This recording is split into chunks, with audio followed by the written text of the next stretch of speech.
जय गुरु जी। शुक्राना गुरु जी। सारी संगत को जय गुरु जी। आज मैं आप सबको एक संगत जी का सत्संग शेयर करने जा रही हूँ, जो कि उन्होंने मुझे रिकॉर्ड करके भेजा। उन्होंने अपनी जर्नी के बारे में बताया कि वो गुरु जी से कैसे जुड़ी और फिर गुरु जी ने उनको कैसे अपनी प्रेजेंस फील कराई। तो चलिए आंटी जी का सत्संग सुनते हैं। जय गुरु जी। शुक्राना गुरु जी। ओम नमः शिवाय। शिव जी सदा सहाय। ओम नमः शिवाय। गुरु जी सदा सहाय। जय गुरु जी। संगत जी, यह मेरा पहला ही सत्संग है। मेरी जो जर्नी है गुरु जी के साथ जनवरी 2023 से शुरू हुई। मैं एक स्कूल में टीचर हूँ। मेरी एक अध्यापिका ने ही मुझे फ़ोन पर गुरु जी का स्वरूप दिखाया। तब किसी एक प्रॉब्लम की वजह से मैं बहुत दुखी रहती थी, जबकि अभी वो प्रॉब्लम मेरी सॉल्व नहीं हुई। फिर भी एनी हाउ, तो मेरी फ्रेंड ने मुझे मेरे गुरुजी के साथ जुड़ने के लिए कहा। उन्होंने मुझे एक ग्रुप में भी ऐड करवा दिया और गुरुजी का मंत्र जाप भी बताया। तभी मैंने उन्हें गुरुजी का स्वरूप के बारे में भी पूछा, तो उन्होंने कहा कि मैं आपको वो स्वरूप ला कर दूंगी। तभी 2 दिन बाद उन्होंने गुरुजी का एक छोटा सा स्वरूप मुझे दिया। इस प्रकार गुरुजी मेरे घर में आ गए। शुरू में मैंने वो स्वरूप अपनी किचन में रख दिया, क्योंकि मेरे अंकल को इसके बारे में कुछ भी पता नहीं था। मेरे बच्चे और पति की नज़र उन पर पड़ती तो सही, उनका स्वरूप वो देखते से सही, परंतु उन्होंने कुछ भी नहीं पूछा। फिर वह स्वरूप मैंने अपने घर की एक लॉबी में लगा दिया। फिर धीरे धीरे मैं गुरु जी से जुड़ती रही। संगत जी, मेरी बेटी दिल्ली में जॉब करती है। मैंने उसे बड़े मंदिर में जाने के लिए कहा। मुझे लगा शायद वह मना कर देगी, क्योंकि आपको मालूम ही है आजकल के बच्चे इतनी जल्दी इन चीज़ों को नहीं मानते। लेकिन जब मैंने उसको मंदिर में जाने के लिए कहा तो वह तुरंत ही तैयार होगी। मैं भी रोज़ गुरुजी का मंत्र जाप व सत्संग सुनती हूँ और मेरी आँखों से आंसू बहते रहते हैं। फिर सत्संग में मुझे गुरुजी के खुशबू के बारे में भी पता चला, तो तभी मेरे मन में भी खुशबू के बारे में बहुत ही उत्सुकता हुई। तो मैंने गुरुजी से प्रार्थना की कि मुझे भी आपकी खुशबू का एहसास करना है। गुरुजी संगत की बात बहुत जल्दी सुनते हैं। तभी एक दिन मैं, मेरी बेटी और मेरा बेटा अपने कमरे में बैठे थे कि तभी हमें गुलाबों की तेज़ खुशबू आई। मैंने और मेरी बेटी ने एक दूसरे से पूछा, तो वह भी बोली, हाँ मम्मी, मुझे भी गुलाबों की बहुत खुशबू आई है। मेरे बेटे ने भी कहा। पहले मुझे विश्वास नहीं हुआ, परंतु फिर बाद में मुझे बहुत विश्वास हुआ कि वह खुशबू मेरे गुरुजी की ही है। संगत जी, कि गुरुजी कैसे हमारी सबकी बात इतनी जल्दी सुन लेते हैं।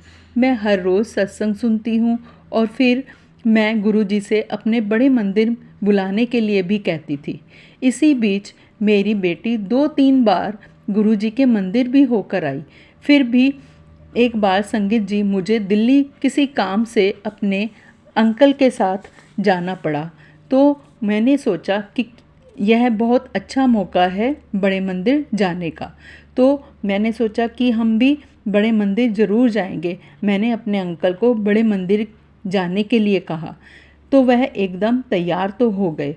मैंने मन ही मन गुरुजी से प्रेयर की कि गुरुजी, मेरे अंकल को भी वहाँ जाकर आपका एहसास हो और उनको भी अच्छा लगे। जब हमने मेट्रो स्टेशन से ऑटो लिया तो संगत जी, सारा रास्ता इतना अच्छा मौसम रहा कि जैसे गुरुजी ने ही ऐसे सब कुछ कर दिया हो। जब मैं मंदिर पहुंची तो वहां पहुंचते ही मेरी आंखों से आंसू ही नहीं रुके और वहां पहुंचकर पहले हमने जल प्रसाद लिया, फिर चाय प्रसाद लिया और कुछ देर वहां बैठने के लिए भी सौभाग्य मिला। वहां जो भी संगत मेरे साथ बैठी थी उनके भी आंसू नहीं रुक रहे थे। फिर लंगर प्रसाद लिया और ऑटो में बैठ गए। सबसे अच्छी बात मुझे वहाँ पर यह लगी कि संगत जी, मेरे अंकल को भी वहाँ जाकर बहुत अच्छा लगा। वहाँ का वातावरण और उनका अरेंजमेंट बहुत ही अच्छा लगा। गुरुजी कैसे सबको अपने साथ जोड़ लेते हैं, ये मुझे वहीं जाकर एहसास हुआ। वहाँ से आकर मुझे बहुत ही अद्भुत एहसास हुआ, जैसे गुरुजी ने अपने साथ और अधिक मुझे जोड़ लिया है। सारा दिन मैं गुरुजी के सत्संग सुनती और मंत्र जाप भी करती। अब मेरे अंकल भी मेरे गुरुजी की पूजा व स्वरूप के बारे में कुछ नहीं कहते। पहले वो मुझे कहते थे, लेकिन अब मुझे कुछ नहीं कहते। गुरुजी के साथ जुड़ने पर मेरे जीवन में भी काफ़ी बदलाव आया। मुझे किसी से कोई भी गिला शिकवा अब नहीं लगता और घर का वातावरण भी काफ़ी बदल चुका है। संगत जी, गुरुजी कैसे हमारे लिए सोचते हैं। मुझे दिल्ली में एक घर भी जैसे उन्होंने ही दिलवा कर दिया, और घर की रजिस्ट्री भी जिस दिन थी उस दिन मेरा जन्मदिन भी था। जैसे गुरुजी ने मुझे बहुत बड़ा तोहफ़ा अपने इस मकान के रूप में दिया है। और हम उसी दिन दोबारा गुरुजी के मंदिर में शुक्राना के लिए भी फिर से गए।